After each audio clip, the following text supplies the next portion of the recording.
Napoli fans around the world, welcome to Napoli Talk.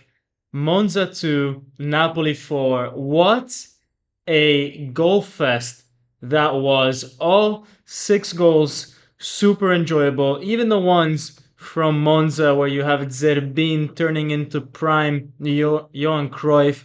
But the ones from Napoli with Osimhen, with Politano, with Zielinski. They are the three best goals of the season. And finally, Napoli have shown us a bit of quality. We are here commenting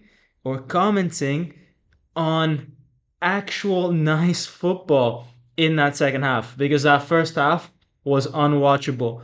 But finally, we were able to turn on the TV and actually enjoy ourselves watching a Napoli game for at least 45 minutes. Guys, I want to put out a poll on which one you think is the best goal, but I want to do a bit of like a semi-final and then a final. So let me start off with, I don't know. Let's go Osimhen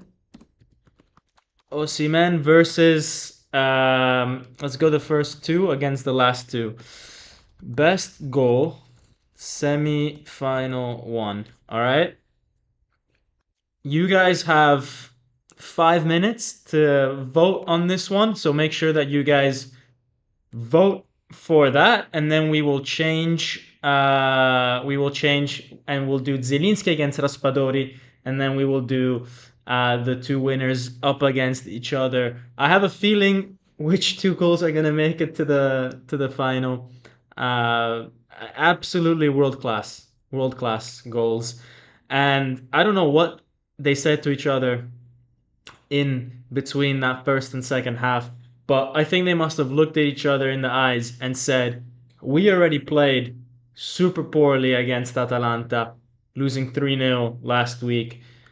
We can't go out and do another 45 minutes like we've done just now. There's fans that have traveled all the way up to Monza for this, and at least they had a reaction. That's something that I didn't see against Atalanta, which was strange because we've always been a team that at least reacted, whether that was in the Champions League or in the league. We've always at least reacted when we went down.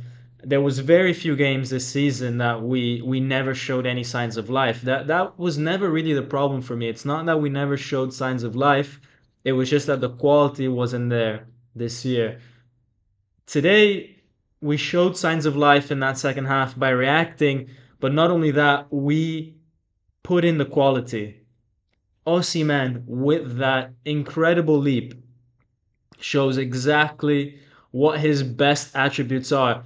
Any club that wants to go and buy Osimhen, that's what you're gonna get for him. You're gonna get an unreal athlete. Politano showed us that when you don't have him start the game and you have him coming off the bench, he is a much better player.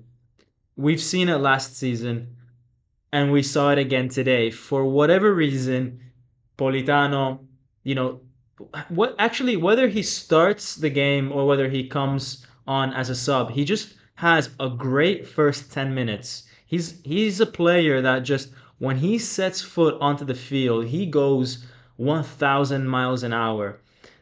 The problem is that doesn't last very long.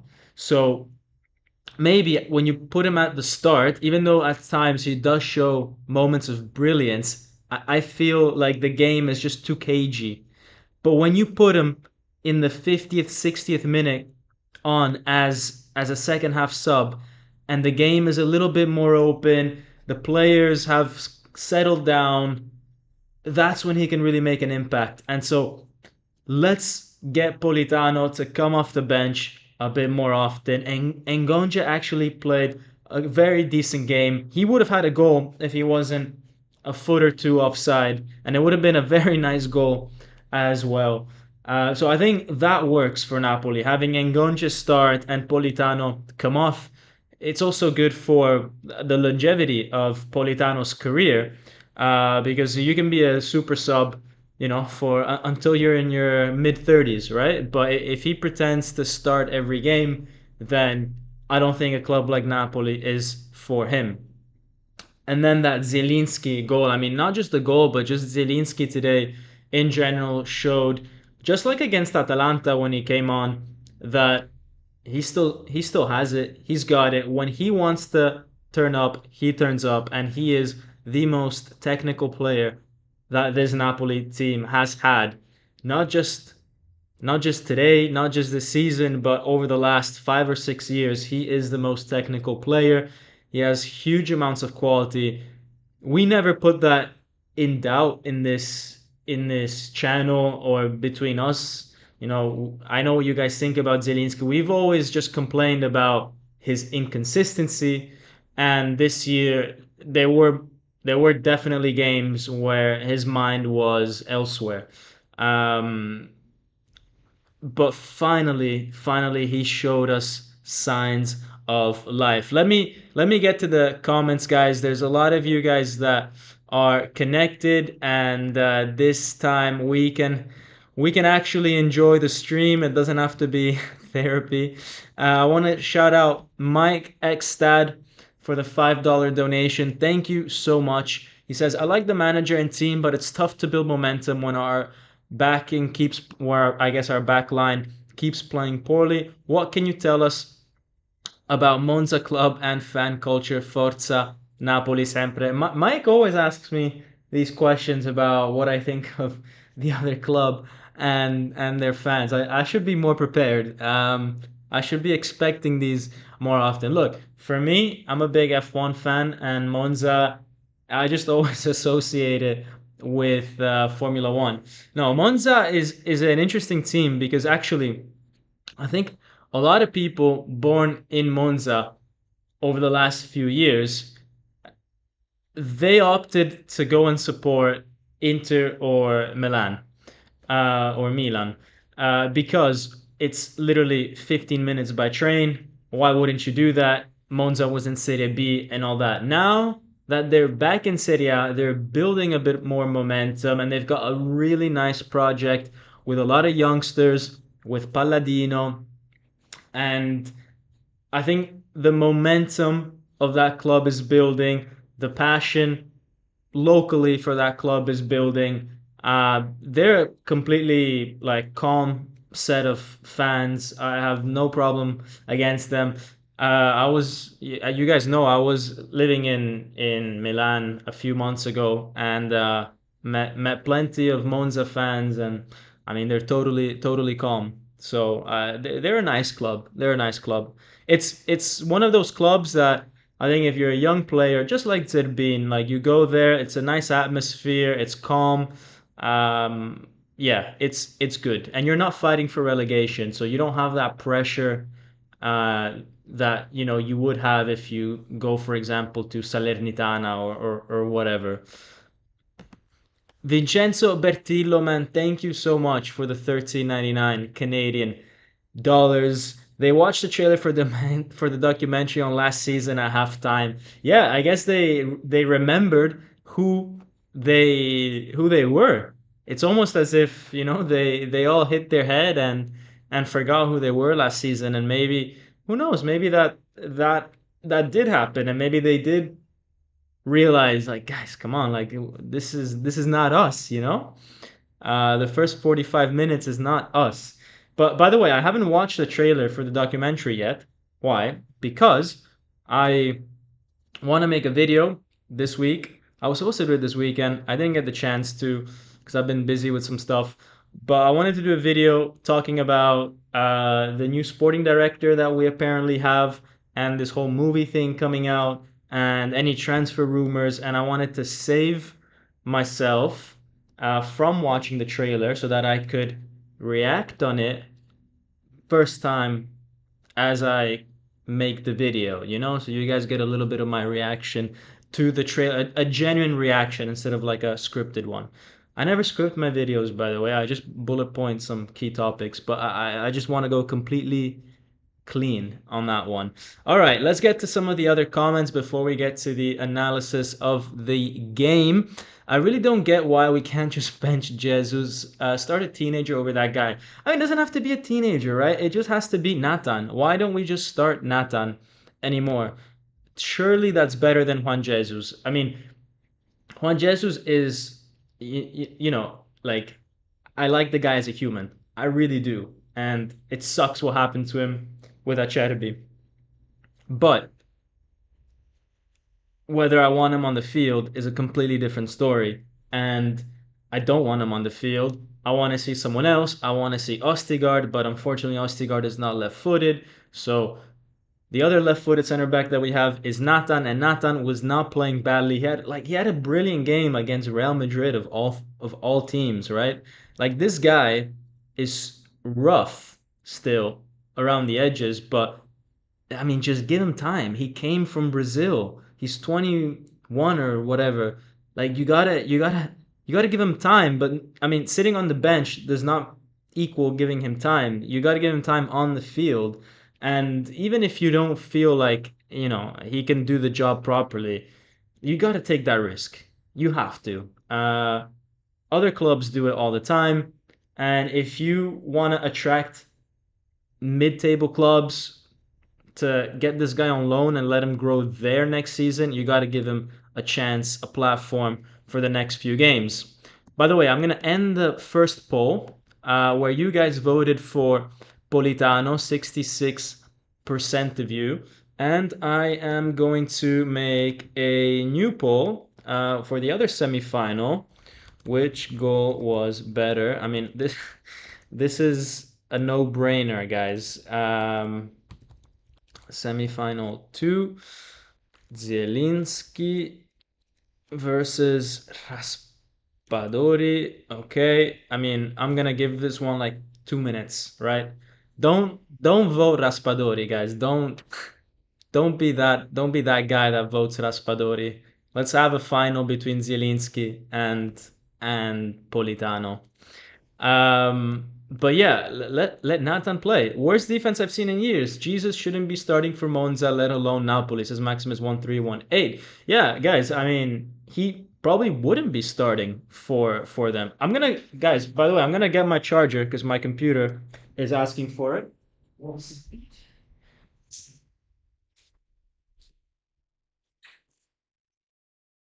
All right, let's charge this thing. I gotta get these lights. Please don't die on me. All right.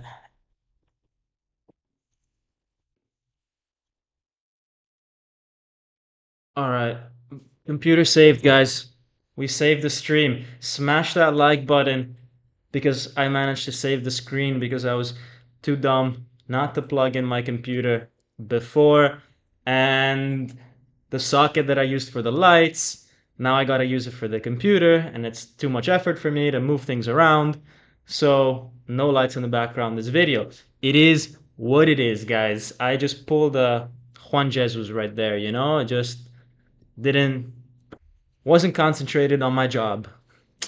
Partenope says any other team was going to be up 2 goals against this Monza. I mean, we did end up going up 2 goals against this Monza. I guess this comment came a little bit earlier. Alex says Jesus needs to be benched. So does Rahmani, preferably Meret and Anguissa too, although the latter was not so bad today.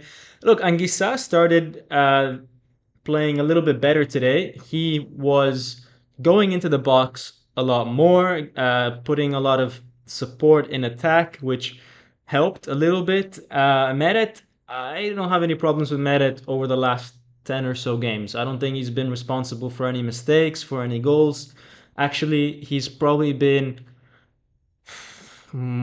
top 5 players for us in the last 10 games. He's actually pulled off some really good saves, was our best player against Atalanta, even though we lost 3-0. So that says a lot about the level that we've been at this season if Meret is our best player. But yeah, I don't really have a problem with him in particular in the last few games. Overall, if we had a chance to upgrade that position in the summer, why not? probably Caprile, from Empoli. He's on loan to Empoli from Napoli. He would be a pretty nice replacement, in my opinion. But yeah, let's do a complete rebuild this summer. I agree. Giovanni Manna is a new sporting director. Anyone? I'll make a video about it. I've been cooking. This video is in the oven.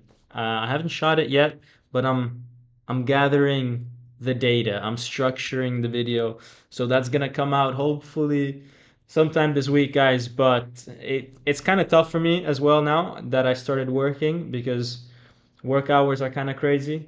Not yet at the moment, but they might get kind of crazy. So let's see if I find some time when I get back home to do that kind of stuff. Reese Nash says 100% convinced ADL is telling Calzona to start some of these guys to drive up their value. I mean, it wouldn't make sense, right?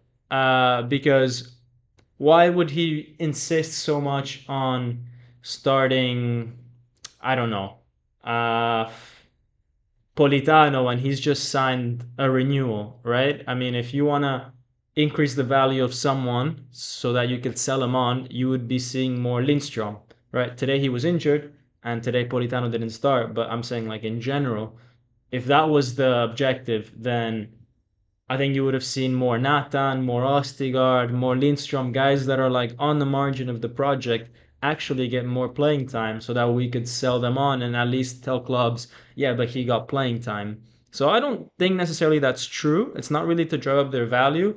I think it's more maybe the fact that Calzona just wants to rely on the guys from last year that played the most minutes, and yeah, that's kind of what's happening, and we talked about it in the Atalanta review. Temeto is saying, "Hi Dom, the season is over. Any thoughts about our new manager? I hear Conte is an option. Italiano is not a good option for me. I mean, look, Italiano seems to be the most likely option. And I've said it in the past, I'm not too convinced about him.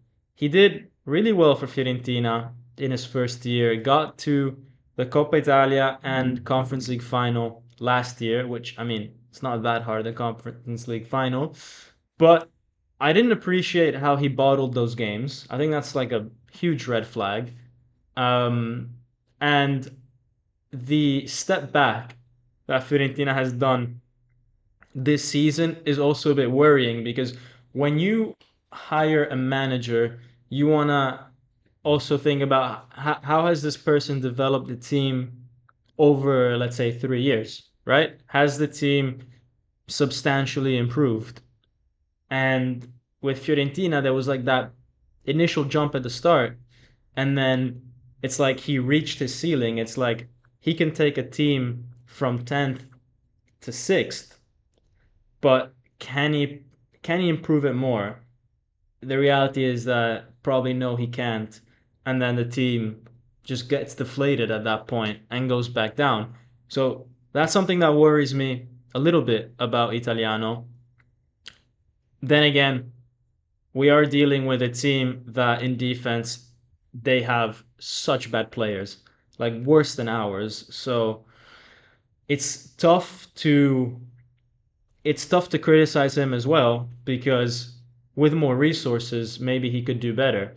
The thing is that if you're gonna get Italiano, you're gonna have to invest in good center backs because Italiano likes to play a high line. He likes to play aggressive, attacking football. So you need good players behind you to cover you. Otherwise, you are gonna concede 4 goals a game. So don't think that if you hire Italiano, oh, that's the easy way out for De Laurentiis. That means that he doesn't want to spend any money because Conte would have been demanding way more players. Like, yeah, Conte would be more demanding, but it's not like with Italiano you can get away with the current set of players. If you want to get away with not spending any money this summer, then you should get a guy like Palladino today at Monza because he can work magic with the players at his disposal. I mean, this Monza team clearly is performing above their level And Palladino has been able to show that he can actually grow talent and he can grow teams. And now Monza is comfortably a 10th place team, which for their history, their budget, the youngness of their squad, that's hugely impressive. Hugely impressive. So, yeah, I think if you want to go down the cheap option, so you don't want to spend in the summer, then you got to get a guy like Palladino.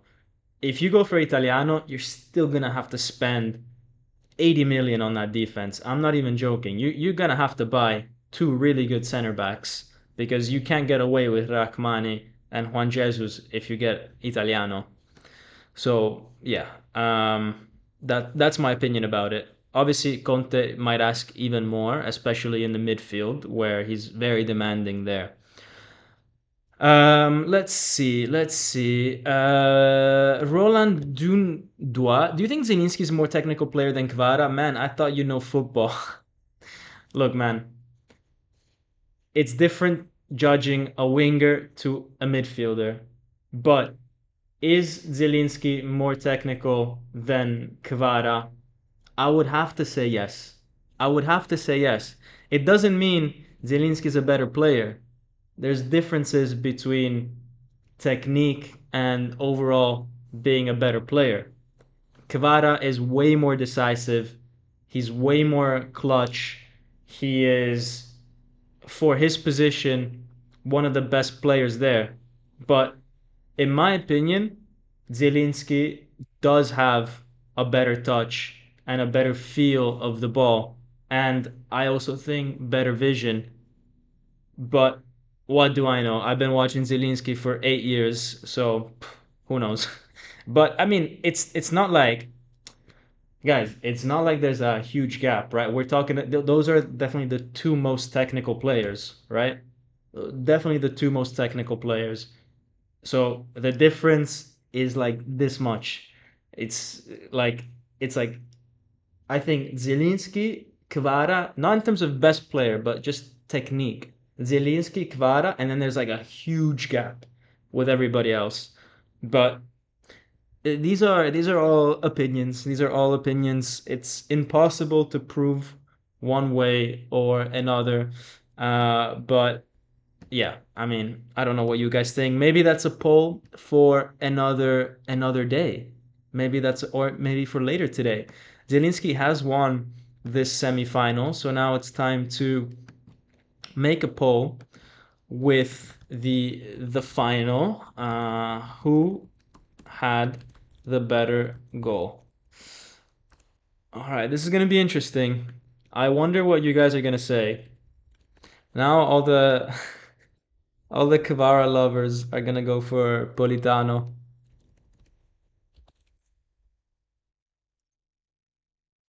All right, this is gonna be interesting. Who had the better goal, Politano or Zielinski?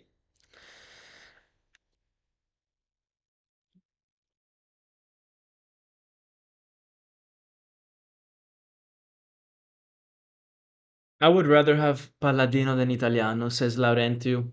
Yeah, I mean, I don't mind Politano, but I mean, Politano, I don't mind Italiano if you spend a lot on your defense. If you get the right defenders, Italiano could be a really good option. If you don't spend on really, really good defenders, then I would rather have Palladino, honestly.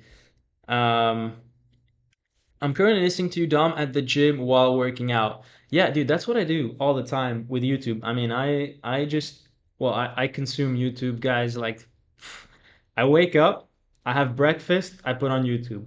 I have lunch, I put on YouTube. I go to the gym, I put on YouTube. I go to bed, like literally, like I just watch so much YouTube, guys. It's unreal. Um, I don't watch anything about like Napoli and but I love watching things about F1 and then just listening about football in general, like Robona TV and all these guys. I really like that. Keep myself up to date, with things outside of Napoli. Um, Conte versus Adiele, the club goes upside down after 2 months. Yeah, that's gonna be a tough. relationship. It might start off amazingly well, as it often does between De Laurentiis and coaches, but you just know it's gonna turn sour. You just know. Um, the whole Aldiel Conte thing could be interesting to see later down the line. But I think it's clear that Aldiel doesn't want someone that is too imposing, right? I mean, this year was the proof. None of the coaches that he brought in were the imposing type of guys that would, tell De Laurentiis to go screw himself. They all just submitted to him. The sporting director, Meluso, doesn't really seem to have much character. And the new guy that he brought in, I mean, he seems to have a really solid CV. Like the what he did is not at the highest level, but like he hasn't proven himself at the highest level, but at the level where he's at, he's done everything well. But he's not the guy that will go up to De Laurentiis, in my opinion, and say, I think things should be done like A, B, and C. Because he's just too young. He's 35 and he doesn't have that aura and that experience to talk like that to De Laurentiis. And that's, I think, exactly what De Laurentiis wants. I think De Laurentiis wants young people that will bust their ass to perform and make a name out of themselves because they want to boost their careers, but not someone that's already established and will, tell De Laurentiis what he needs to do. He wants people that are still somewhat, malleable and he can control. So I don't see a guy like Conte coming in for that reason because you can't control Conte. Conte will say what he wants to the media and to the players and to De Laurentiis' face. Whereas if you get someone like Palladino, like Italiano, you can say, listen, man, you gotta say A, B, and C when you speak to the media, and they will say A, B, and C exactly like how De Laurentiis tells them. Which center backs would be good for Napoli? Literally any. Literally anyone would be an upgrade. Well, you didn't ask who's going to be an upgrade. You asked which one would be good for Napoli. Look, we could do this in a completely separate video where we analyze a few different profiles.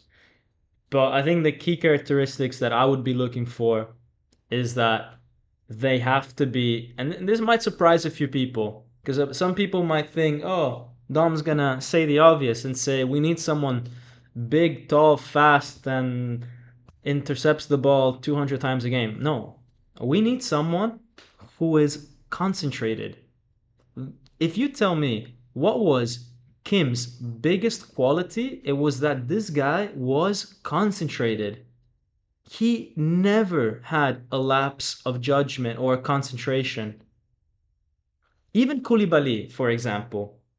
This is why I rate Kim higher than Koulibaly. I think Koulibaly was, to some extent, an even better defender from a physical point of view, from so many different points of view. Koulibaly was a better defender.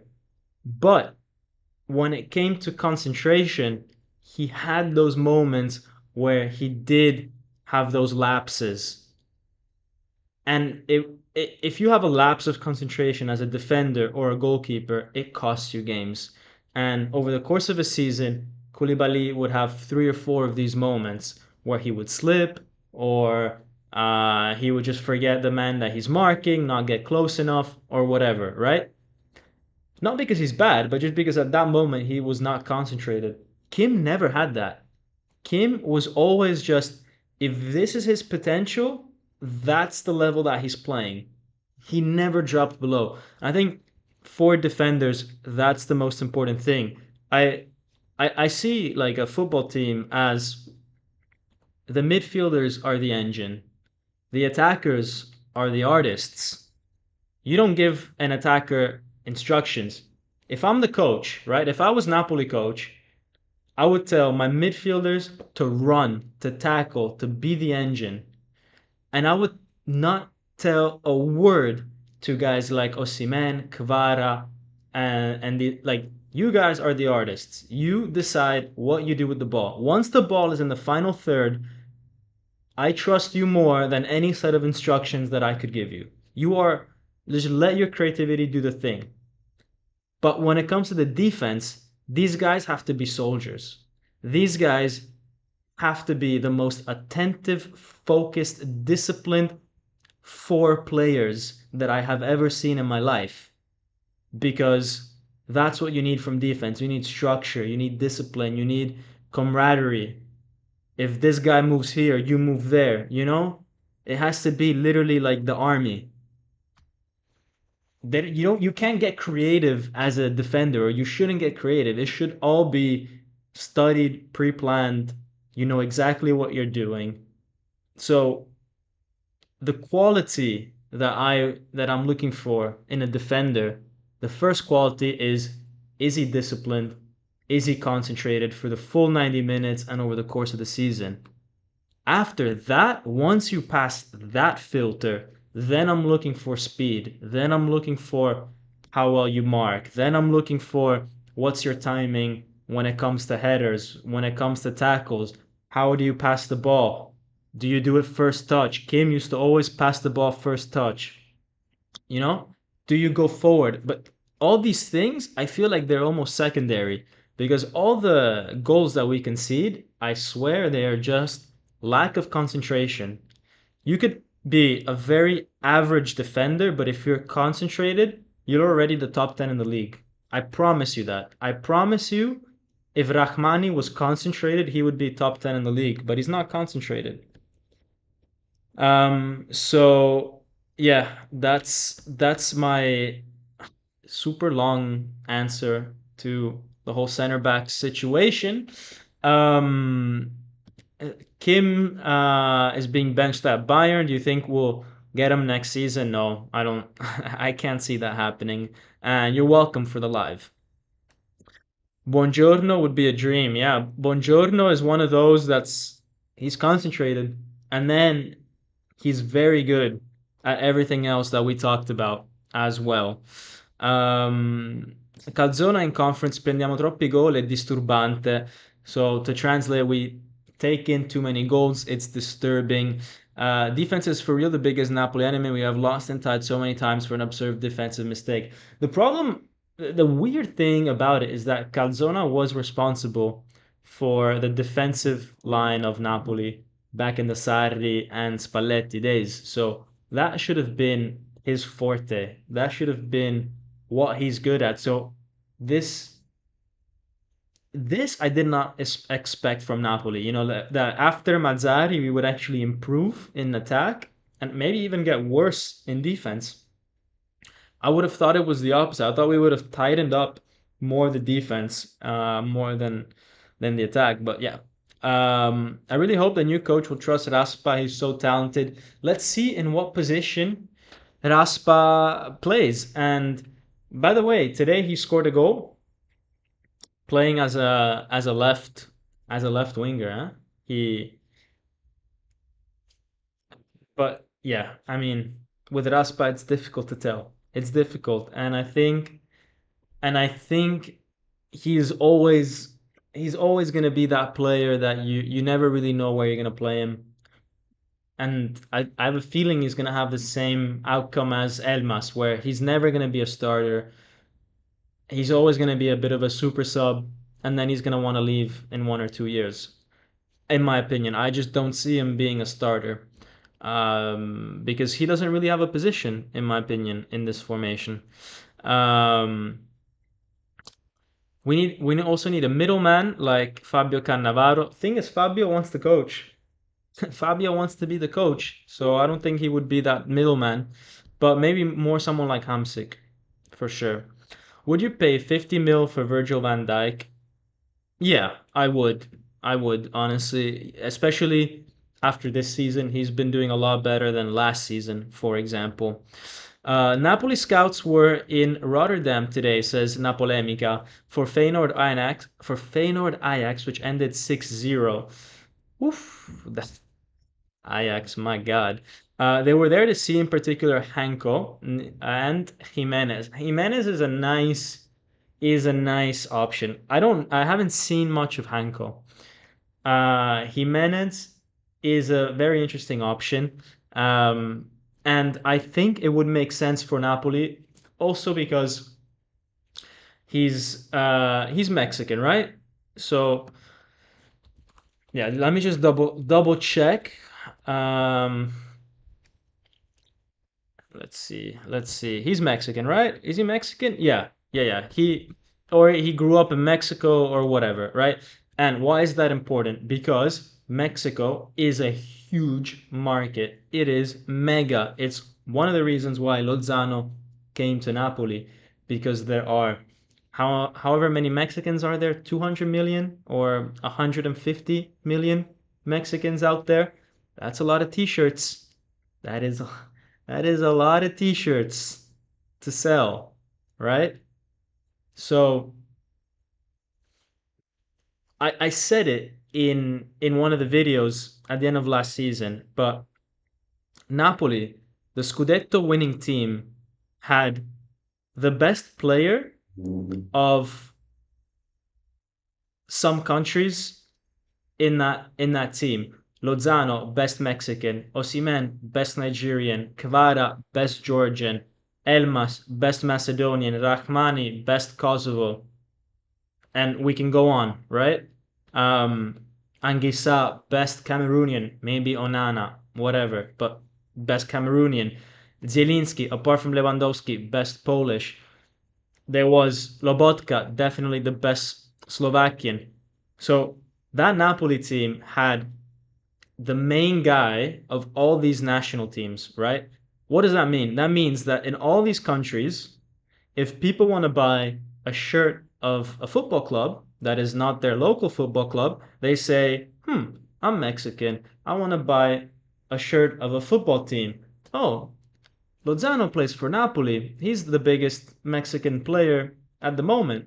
Oh, okay, I'm gonna go buy a Napoli shirt. You see how important that is? Now, Lozano, they let him go because he's not as influential anymore. But if you get a guy like Jimenez, who,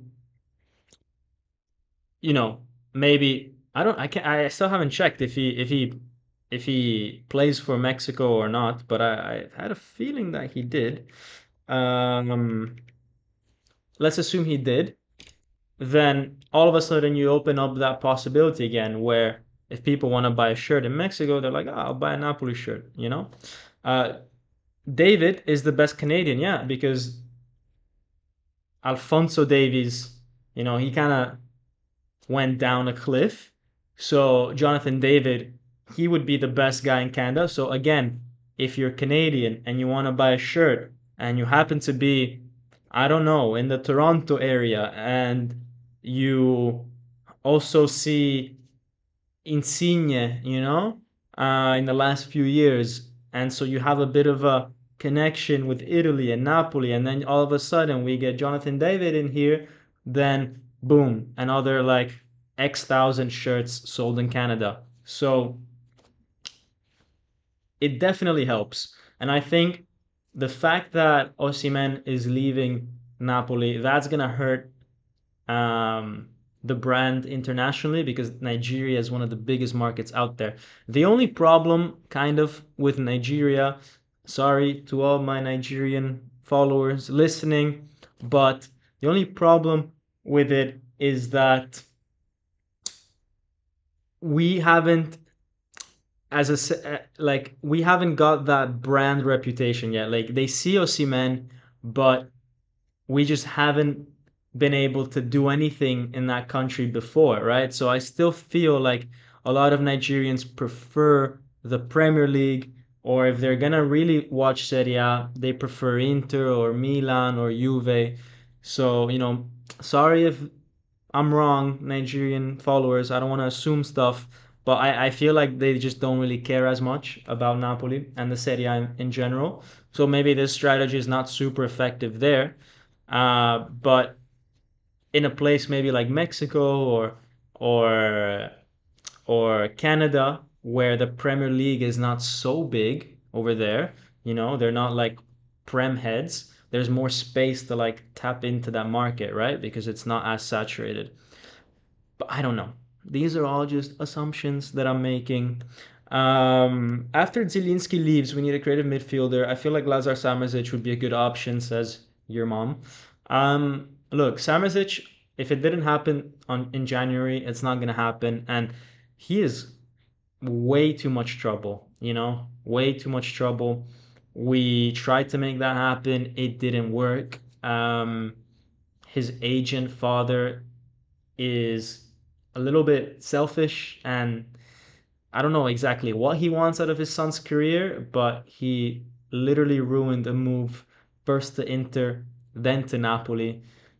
It seems like maybe it was because Juventus promised him some space, but I mean, you don't do that. Like if Inter or Napoli come knocking, you gotta accept that. You can't like risk not taking that deal in case, because what happens if Juve change their minds? Um, Roland keeps insisting, saying, "I'm the only person on this earth who thinks that Zielinski is a more technical player than Kvara. It's ridiculous. I'm very disappointed. Man, I am sorry to disappoint you, okay? But it ultimately doesn't really matter what I think, right? Because it's just my opinion. And I could be wrong. So it's not like I'm not, guys, I'm not the Bible, okay? Uh, I'm not the law. Just because I say something doesn't mean that it becomes facts, right? So, yeah, I mean, you can just move on with your day, right? Mike X stats says, as American, I cannot get Pulisic or McKinney shirt. Yeah, because you're a Napoli fan. You're a Napoli fan, and it's good that you don't get their shirt. Um, Roland, will you please let it go? Yeah. PSG doesn't even need Ossi. Arsenal's a better fit for Ossi. I would do a swap deal between Osimhen and Jesus. You guys know that we've talked about that before. Anyways, let's go to the match analysis, guys, because it is a very fun match. By the way, Reese Nash is asking, "What's your thoughts on Colpani as a Zielinski replacement? Liked him for a while, and he looked good today." Colpani is so good. I think if he doesn't make the Italy team for the Euros, wow, that would be a huge mistake by Spalletti. Colpani needs to make that team, and I would love to have Colpani in this Napoli team. I don't know if as a Zielinski replacement, but to have him in the squad as part of our midfielders could be super super good. Anyways, guys, let's get straight into it with the analysis. So, Monza start off way better than us with this pass to Zerbin, of all people, and what a touch to bring the ball down, get past Di Lorenzo, and then fires a ball into the middle for Monza to score the first goal. But you have to ask yourself why Napoli are always so exposed in that second post. I get it. You want to have a tight back four. You want to stay tight, but you can't leave that much space to the incoming left winger.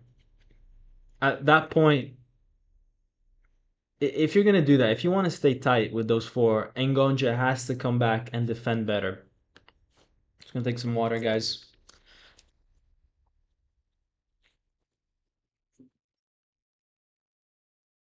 All right, let's move on to this chance here. Now, Di Lorenzo, I don't want to rip into Di Lorenzo, okay? He's the captain. But my guy, like, is it me, or has Di Lorenzo had like 10 of these opportunities this season, and every time he shot it 20 meters above the goal? Or is it is it just me? Is it just me that maybe it's just me, but I feel like I've seen this 20 times this season. Anyways, we miss here, and I thought, oh, great. This is one of those games. This is one of those games. And then here, well, you can't really see because the image is a little bit cut off. Let's see. But, how can I show you this in more detail? Hmm, interesting. Why is that image cut off? But anyways, you can't see it because my cropping skills are really bad. But Di Lorenzo has in that triangle that I'm showing you, actually behind Di Lorenzo, you can just make out an arm, but there is another Monza player over there. So Di Lorenzo is marking two players by himself, plus there's a player in front of Di Lorenzo, let's say near the penalty dot, and he's completely by himself with Rachmani about 2 arms lengths away. But if that Monza player puts in a ball towards Di Lorenzo and over Rachmani, you've all of a sudden got a 1 versus 3 happening right there. And we know Meret is not the type of goalkeeper to come out and punch that ball away unless it's like once in a blue moon, right? So I don't know how this Napoli defense is setting up, but it just doesn't make any sense. And Lewis is right. This is down to, I think, bad coaching as well. Because at some point like this, at some point like this has got to improve, and we keep doing this every single time. Then another thing about Di Lorenzo, I mean, you can't get beat like this, man. Like way too simple. I don't know what's wrong with this guy, but he's getting beat too much, way too fast. He needs some time off, Di Lorenzo. Really does. And you know what I also didn't like about his performance? I'll tell you in a second. I didn't like that whenever there was a penalty moment for Napoli, he was so late to the scene. And we spoke about how when that Juan Jesus thing happened with Acerbi, he was also super late to the scene, actually didn't even appear. It's like, dude, come on, you gotta be a captain, Like you gotta be in the ref's face. You gotta protect our best interests. And then we had this chance here with Osimhen pressing Di Gregorio, who, by the way, I think is a great keeper. Kvara has the chance here to score, but our most technical player, according to Roland. I'm kidding. I'm kidding, bro. Don't kill me. Don't kill me, man. Don't kill me. Missed. So I mean, it happens, right? It's not actually not that easy to score here because Di Gregorio closes that angle very well, and you kind of have to do this first touch. The only way you can really score is if you chip the goalkeeper. Could he have done that? Probably, yeah. But he didn't do it. So it was still 1-0 to Monza going into the break, and then things started to become a little bit better in the second half. And what I liked about Napoli in the second half was that we finally started attacking the space. Like in the first half, it was very much like pass the ball sideways onto the feet of players and no one's really making movement. And in the second half, we start running into the space, and that Monza defense just doesn't understand anymore where the next pass is going to come from. And we start creating chances. And I think that was the key. And you can see here, Ngonje runs into the space, and you can see that Zielinski is the one with his hand directing him to go there. That's how, like, Zielinski, like, he has a football brain, okay? And I don't want to bring up that topic about being technical or whatever, but I think that's part of why he's so technical. It's just that he reads the game. When he receives the ball, he knows exactly, like, if he receives the ball, he knows exactly whether to control it and go this way or that way because he sees the movement of everybody else, and he knows like which way is better to open up the game. Um, and so that contributes to him, looking like a very technical player. Because every time he has a first touch, that it just seems to, put the opposition completely out of out of out of the way for him. But anyways, here he gives the ball to he goes into that space that Ngonja leaves, passes it to him, and then Ngonja actually has a very nice goal, but he was just offside. Then he gets taken off, and at this point, I thought it's kind of sketchy, taking off Ngonja, who literally just scored a goal, even though an offside, to bring on Politano. But it was literally from this moment onwards that Napoli just would not be stopped any longer. And first, you have the Osimhen goal. Again, passes into the space. I mean, this one doesn't really maybe count as much because it's kind of a simple pass. It's kind of, nothing crazy here. But I promise you, like in the first half, if this was the first half, Politano would have passed it on Anguissa's foot, instead of in the space in front of him. And if you pass it to the foot of the player doesn't have the opportunity to make that first time cross because he just doesn't have that momentum going for him. Whereas here, you pass it into the space and it only needs to be literally like 2 yards of passing it into the forward space. And all of a sudden, it forces it forces Monza to have to deal with that and shuffle around. And when Osimhen then comes flying in, then you can't save those.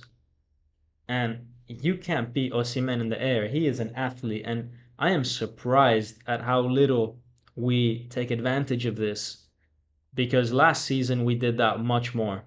We were crossing the ball for Osimhen. This season, way too little, and we haven't been playing to his strengths. By the way, if you have been liking the video, do smash the like button.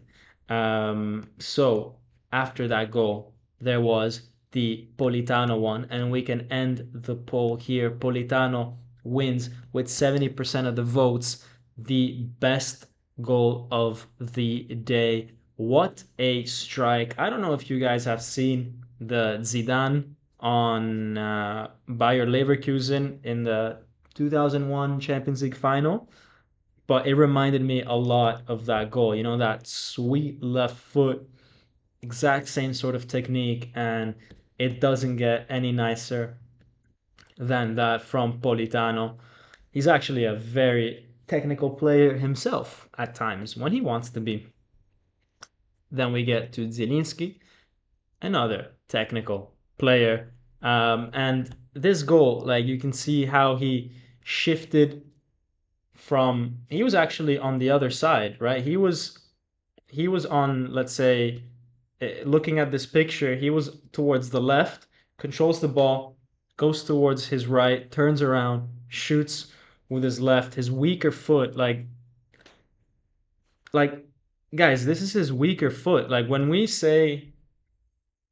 saying that Zielinski is the most technical player on this team, I mean, this is his weak foot.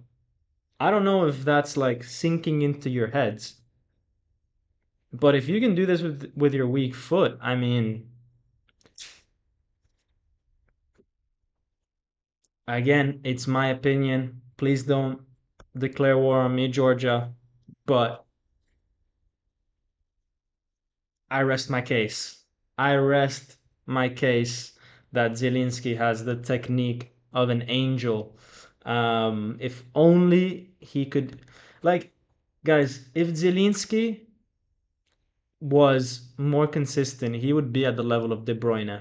Honestly, honestly, like he has that kind of level in him, but he's just so inconsistent. He'll do this once every 10 games, if things are lucky.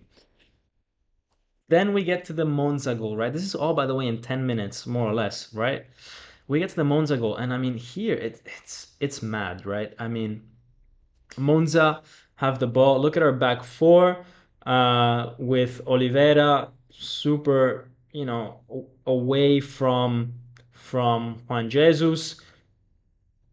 And I mean, the problem here is that Juan Jesus has to be there, right? Because there's two Monza players that are otherwise, gonna be left alone if he moves, or left alone with Rachmani if he moves closer to Oliveira.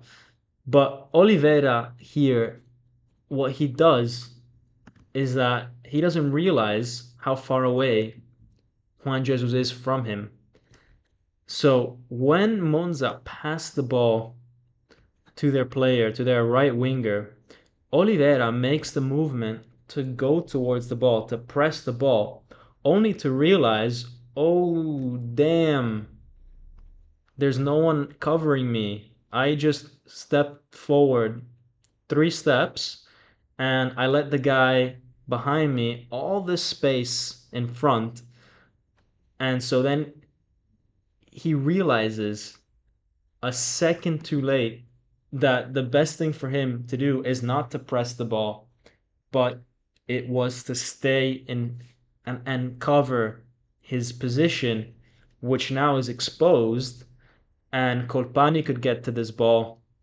And then he shows a great bit of skill to dribble past Juan Jesus, who came down to help.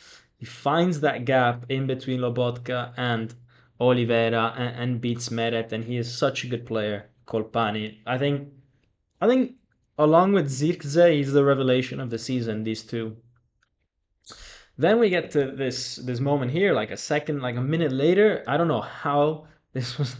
I don't know how we didn't get two penalties in this game. First one with Osimhen, then this one here. This one is even worse than the other one for me. Like the other one with Zerbin and Osimhen, like it was kind of 50-50. Like I still think it's a penalty, but you can see how in the end Zerbin kind of got the ball, fine, whatever, 50-50, didn't go our way. But this one, like, dude, the ball wasn't even there. The ball was here. It was like nowhere near them, and he just drags Anguissa down, and Osimhen doesn't finish. But Di Gregorio, what a good goalkeeper! I think he's so underrated. What a talented goalkeeper, and yeah, makes the save.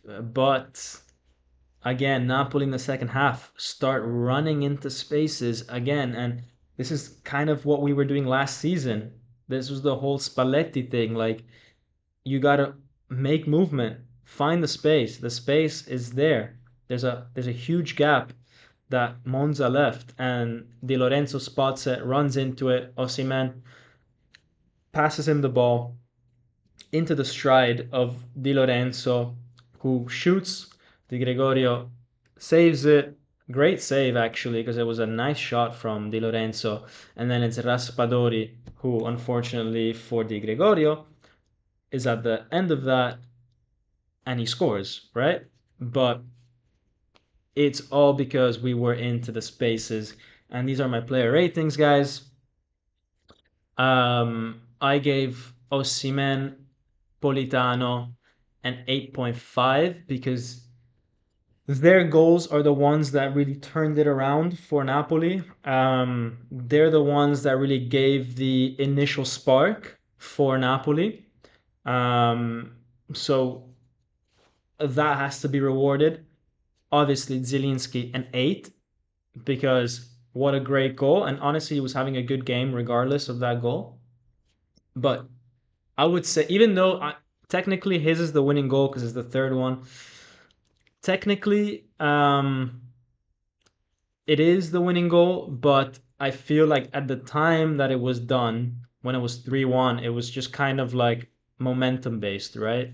Whereas Politano and Osimhen were the ones that like flipped the momentum around, and so I give more credit to that, and I think that's more impressive. Um, yeah, Politano coming off the bench, making a real impact. Raspadori scored as well, but I mean, it was just kind of a tap in. Everybody else played decent.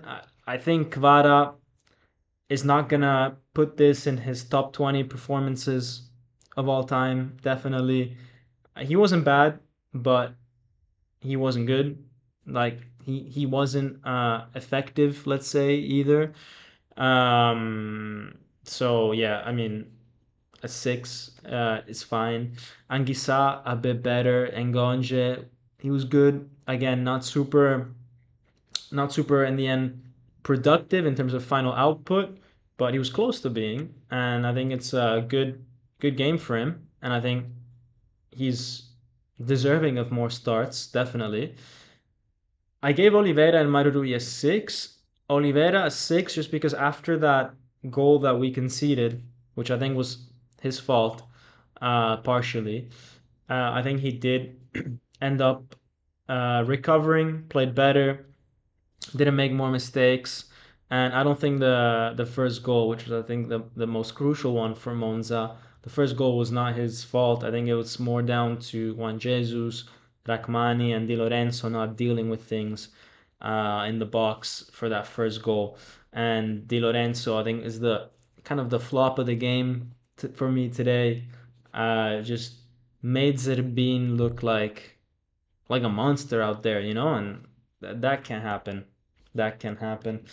Finally, guys, let's get to the conference. Not the conference league, but the press conference, and let's see what Calzona says before we wrap it up. Let me get some more water. Man, these lives they're killing my throat, man. I promise you, they are killing me. Um, because I kind of have a cold, so it's kind of difficult. So okay, let's go to the press conference of Calzona. Um, and they say Napoli has the best attack under you, but they always concede a goal. What is the problem? And he says it's not about the behavior of the team. We have a offensive potential that's very important, but this defensive problem disturbs me a lot. We need to work on it. Finally, we had the full week at our disposal. We needed to work today a lot more, or we need to work a lot more on our defensive side of things because we conceded two chances and we conceded two goals. It's disturbing. It's not about the defensive line, but of the whole entire team. I mean, it kind of is about the defensive line, bro, like I just showed you. But he'll see it when he watches this video. And I know that they watch. For example, I don't know if you guys noticed, but Osimhen, this game was coming to help out the midfielders a lot more. Remember how I said he should be doing that in the last video? Well, guess what? He was doing it this time. So, I mean, I don't know. Maybe you're watching. Um, and anyways, he's like, we have definitely been um, affected by having played 7 games in 21 days. And when you play that much, it's difficult to train. But finally, we had the full week at our disposal. We need to keep believing the real Napoli is the one of the second half. We demonstrated it last year and at times this year. We just need to make it last for 90 minutes. Um, and he says, in the last, this is interesting. He says, in the last 30 meters, I don't want to condition anybody because we have players with great quality there. That's exactly what I said. I don't, for those of you that have been listening for the past hour or so, what did I say? If I was the coach, I would not tell these guys anything in the last 30 minutes. I would just say, do your thing. And that's literally what Calzona said today. He says in the last 30 minutes, I don't condition them at all because they have a lot of quality up there. But what I don't want is the little stupid little passes. He wants them to attack the space more, like what we showed that we did in the second half. Do you think that you messed up your initial formation? They ask him, and he says, no, no. We have a lot of quality up top, and it's normal for us to change things around. And Gonja and Kavara came from a little bit of a period of not playing, and I tried to use them a bit more at the start and not as the game was going, so that I would have fresh players that have played in recent games that can come on in the second half, that maybe have a bit more match fitness, and to enter the game and really change it up quite well. Um, and yeah, we need to be doing this way more often. They ask him, what about Ostigard? Why doesn't he play? And um, and he says, look, the defense is not the problem. It's about the whole team. If you press forward and you don't arrive there in time, they're gonna catch you out, like we've seen with the whole Oliveira thing. So yeah, but I mean, yes, but if you okay, maybe that is the root cause, right? That you're not doing the pressing properly. But then if you're not doing that properly and you're not able to fix it, then step two is your defenders have to deal with it, and we don't have the defenders to deal with it. So I get it that maybe Juan Jesus is not the root problem, but he is a problem if you can't fix the root problem. And you know that you're not able to fix the root problem because it's the 31st game of the season and you still haven't done it. So then you got to take measures that if you can't fix the first problem, then you got to put in someone that when the second problem arises, he can deal with it more effectively. And I do feel that Ostigard or Natan would be able to cover ground better than Juan Jesus. So yeah.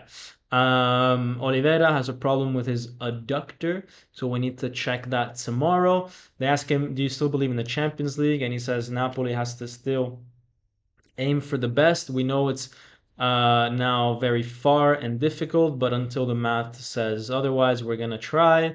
We have to be the Napoli of the second half. And yeah, that is Calzona for you. The overkick kick by Ossi almost went in. Yeah, I didn't put that in the highlights because I didn't get a chance to screenshot that in time. So yeah, apologies, apologies. Calzona should not be getting more than 6 until he replaces the center backs. That's true. But he did. He's getting a 7 because he managed to turn things around, right? Like he guessed the right substitutions. So that for me is a big merit. Anyways, guys, my throat is killing me. My vocal cords, man. My precious, precious vocal cords. Now, this YouTube thing is ruining my singing career that I've never started. But that if I wanted to start, it would be ruined because of this YouTube thing. You know, I'll never be like Beyonce, man. Anyways, guys, if you made it this far, listening to my nonsense for an hour plus, an hour and 11 minutes, then I appreciate you. Do smash that like button and do subscribe if you haven't. If you don't subscribe, then you're the reason why Napoli is where it is in the league. You know, that's the only logical conclusion to this season. Guys, that is everything from me. I hope you have a good rest of the weekend or good rest of the week if you're watching this on Monday or Tuesday. If you're watching this on Wednesday, I don't know what to tell you, man. Like, what are you doing? 3 days late? Why do you even care about this game after 3 days? But hey, you know, also smash the like button if you're there on a Wednesday or Thursday. Be weird, super weird if you're there on a Friday. But, anyways, it is what it is. Guys, I'll see you guys next time. And as always, Forza Napoli, sempre. Ciao.